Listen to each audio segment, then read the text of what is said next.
The getting back to Gripping Hand, the problem at the beginning of the book is the Modis have been trapped in their system. There's a Mexican standoff, and then something happens where now it looks like they're going to get out. We came to that fairly early. As soon as we had finished with Moat, I started making notes, because I tend to do that if the ideas are flowing, and they were flowing and sparkling. I worked out a half dozen ways to attempt to leave Moat system, and then I think it was Dan Alderson suggested the real way. Yeah. We won't and again, we don't want to, there are a lot of surprises in that book. So. Tom Clancy called me when he was halfway through reading it. We got a manuscript copy to him. He wanted our editor to call him so he could get a puff on the cover. And he was halfway through, and I said, "Where are you exactly?" And he told me he was just about to jump into Moat system. I told him we still had one surprise for him. At least. Well, that was like one per chapter.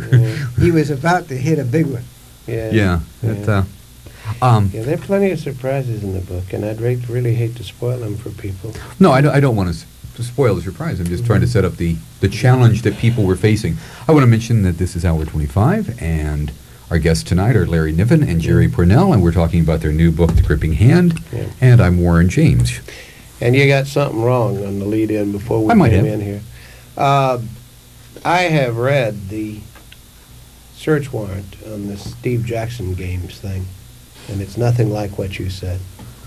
That's the way it was described in the book, though. It may be whether it was described in the book, in which case Sterling got it wrong, too. Well, okay, why don't you explain? What had happened was that Jackson had an employee who was a member of the Legion of Doom, codename Mentor. I mean, I know his real name, but I said... And this chap had boasted online in computer systems that he could break into any system. He was teaching people how to... He said he could show you how to decrypt passwords, and it said that online. And had supposedly stolen a document from Atlantic Bell about the 911 system. Atlantic Bell then valued this thing at $80,000, at which point the U.S. attorney said there has been the transmission of stolen property across state lines. That is a federal crime, and there is sufficient evidence that this individual has committed that crime, and therefore to get a search warrant. And they went in, and in fact the warrant was duly issued, and you would have issued it had you been a magistrate looking at the evidence that they handed to him. Now, they issued a warrant for the search of the employee's house and of his place of employment. So far, we have a fairly standard and normal situation, except that it's a computer crime. Now, the search at Jackson's place was carried out with extraordinary stupidity. That's putting it mildly. And, well, but remember what you have here. The Secret Service is responsible for counterfeiting, credit card fraud, and computer crimes. Computer crime is a fairly new thing, and the number of fully qualified law enforcement agents who know much about computers is quite small. So they grabbed everybody they could get out of the Dallas office. This was largely counterfeit people. They go in there, and they confiscated his printer. Now, printers have nothing to do with compute. But if you are an agent who has been mostly associated with counterfeit cases, it makes a lot more sense to think that maybe the printer is something that you ought to... Do you see what I mean? Right. That it might be evidence. Well, and what happened was it was carried out with extraordinarily bad, and not only that, was done with very bad grace. The agent in charge, and I advise Steve to do this, they should sue that man personally on the grounds of exceeding his authority, and he should be personally, and I don't mean the government should pay, I mean that man exceeded his authority, in my judgment. And I think that whenever police agents, I mean, we have a doctrine called ultra vires, and it's beyond the power of his office. And when people exceed the powers of their office, they should be made personally to pay, so as an encouragement to the others, so that they won't be tempted to exceed their authority. But there certainly had been a lot of real crimes. The Sterling book talks about the theft of the 911 document. They also go on and they talk about how that document actually turned out to be a for real sale for about $20. Yeah. However, I will point out to you that the Legion of Doom guy didn't know that when he stole it. Right. He thought he was stealing a valuable document, right, and in fact was quite disappointed to discover that he had only stolen something worth $20 instead of something worth. In fact, Bruce Sterling in his book reprints the thing that the Legion of Doom guy stole, and it is the most boring thing. I can't imagine anybody reading it. It's a procedures manual, but the point is not that, but it still was stolen. But when I mean, you are basically saying, here is a guy who has come into my house, or yours, and he thought he was stealing your jewels, and all he got was your wife's costume jewelry box. And thus, it wasn't a real crime.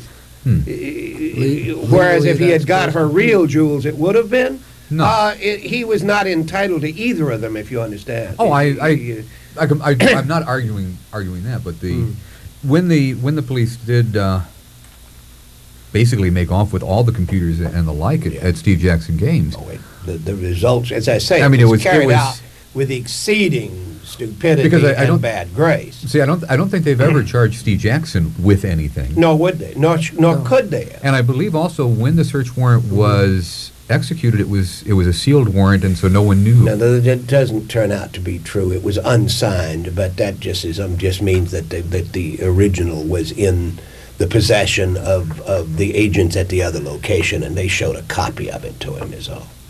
But we had thought that too, because Jackson first reported that it was an unsigned warrant, and I've known Steve Jackson for 20 years, and I tended to believe him when he said these things. But when I actually got into looking at it, no, the original was signed by the magistrate. But the other thing was a lot of what the Secret Service had said when they had picked up all the stuff at Steve Jackson Games, where they were tying it into his cyberpunk game. Yes, well, as I say, and so that's how a lot of people saw it first, and so that's what got everybody's attention. It was carried out with extraordinary lack of skill. Yeah. But that's not the same as saying that they're all crazy. Oh, like John Perry Barlow loves to talk about the interview with the Secret Service guy who was so dumb and asking him all these dumb questions. And I suggest that what John Perry Barlow should do is watch a few more episodes of Columbo, and then maybe he would understand what was going on. Yeah. John Perry Barlow was a victim of a very intelligent interrogator, is what he was. But in any case, it was the book is quite good. Oh, it's an interesting book, and it is an interesting subject. Right. And so if I doesn't want to take that one-sided view that the Secret Service are all a bunch of bad guys who had it in for Steve Jackson, because it just isn't what happened. No, and you're right, but I might have said it wrong in trying to get it short enough to fit into a quick. You see, I have been the victim of a computer crime, and the Secret Service caught the guy. What was that? He was a man on the BIC system who had been threatening to. He wanted to rape my wife with a hunting knife. He had made threats to dismember Joanne Dow, who is sitting out there in the audience listening to us now. He had made he called himself, I cannot use the phrase as it happens, what he called himself, because it's one of the 7 words. He called himself nigger F word, okay? And he persisted in posting very racist remarks. You know, how we got to deport all the niggers, that sort of thing. And this man, and he was using fraudulent credit cards to get on the accounts, and then, of course, as soon as McGraw-Hill would see this, they would close the account off, and then he would come up with he had the algorithm for giving a plausible credit card, even though it turned out to be a fraudulent one. Ooh. Now, the Secret Service has got to catch this man. They did, with some help from McGraw-Hill Security, which is not an outfit you take on lightly either. McGraw-Hill is a large company. But the Secret Service got him, and not only that, they got him good. They tapped his phone, waited till he was online, had their search warrant, and burst into the house while he's sitting there typing this message. They literally came into the room with him to arrest him, and they deported him as a result of it. He was a German national. Now, German national married to a person of color, so and a very sick man. Yeah. So you will understand that some of us have a little more regard for the Secret Service than maybe Mr. Sterling does. They did a darn good job of removing a terrorist from my wife's house, from my wife. You know, she was having nightmares about this. Yeah. This stuff. The guy got hold of our phone number. Yeah, it is a complicated and long and complicated subject, and someone to get into some night for a long discussion. Yeah. I will bring it back to the subject of the gripping hand. Yes. I am pleased that in the 20-something years since we wrote The Mote in God's Eye, computer science has not quite got ahead of where we were when we wrote Mote. When we wrote Mote, the notion of pocket computers on which you would use a stylus to scroll questions and the computer would be able to store digitized recordings of what you were saying and so forth that was way far in the future, wasn't it? Now, in fact, computers were getting bigger and bigger in science fiction. Yes. Oh, that reminds me. And we made them smaller and smaller in that novel, and we are the first people to have realized the real trend in the computer business. Actually, Larry, way back in the 60s, you wrote a story, what was it called, One Eye? About One Eye. Or, One Face. One Face. Yes. One Face. Where people have the computer is such that it is a constitutional right that you have access to the computer. I did. Okay. And I don't remember that. What I remembered about that was that you envisioned basically large mainframes virtually available to everyone as a natural right. That was a part about it. It looked like that was the way it would go. Jerry believed otherwise, and that's the way it went into A Mote in God's Eye. Yeah, well, that was the way things were going. If you looked at computers in the 60s, was big machines where everyone would want to be on them. Yeah. And that was just, I just remember that to this day, that people had a constitutional right. And I'm not sure that you phrased it that way, but it was, it's like in the law, was that they have a right to access to the computer. Well, nowadays, of course, you have the right to an access to the computer if you can afford $9.95. It's amazing how the prices have been dropping. You're listening to Hour 25, and this is KPFK Los Angeles, 90.7, listener-sponsored radio for all of Southern and most of Central California. Our guest tonight is Jerry Pournelle and Larry Niven, and we're talking about their new book, The Gripping Hand. And Larry, I want to talk to you for a few minutes about the sequel to Ringworld and the sequel to Ringworld Engineers. Okay. It's a new game, computer game. It's just come out. It's produced by Tsunami, marketed by... I'll give you a background. Yeah. It was to be Electronic Arts.